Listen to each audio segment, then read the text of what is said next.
So அதனால திரும்ப எடுக்கிற முடிவு தான் சொல்லிருந்துச்சு ஸ்டாலினும் சரி திமுகவும்.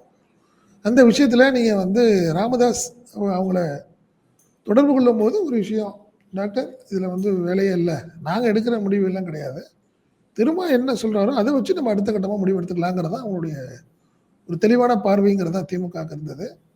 பார்த்து இன்னைக்கு திருச்சியில் பார்த்தீங்கன்னா திருமாவளவன்ட்ட அந்த கேள்வி கேட்கும்போது பாஜக பாமக இல்லாத கூட்டணியில் தான் நாங்கள் பயணிப்போங்கிறதா எங்களை 14 வருஷத்துக்கு முன்னாடி எடுத்த முடிவு. நாங்கள் அந்த இதில் நாங்கள் வந்து தெளிவாக இருக்கோம்னு சொல்லிட்டார்.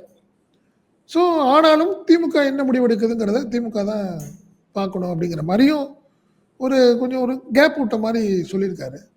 அதனால அடுத்தடுத்த விஷயங்கள்ல எதுவும் ராமதாஸ் எதுவும் ஒரு திருமாவை பார்க்கறதுக்கு வாய்ப்பு இருக்கா, இல்லை அவங்க ஆதரவு இல்லை அவர் யாராவது மெசஞ்சரு இல்லை தூதர் மாதிரி யாராவது பேசுறதுக்கான வாய்ப்புகள் இருக்கான்னு அடுத்த 2 நாட்களில் தெரியும்.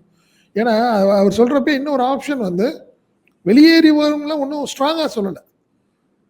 ஒருவேளை பாமக வந்துருச்சுன்னா இது ராமதாஸ் வந்துட்டாருன்னா திமுக நாங்க இங்க இருக்கவே மாட்டோம், விசிக இருக்க மாட்டோம் அப்படின்னு அவரு டிக்ளேர் பண்ணல.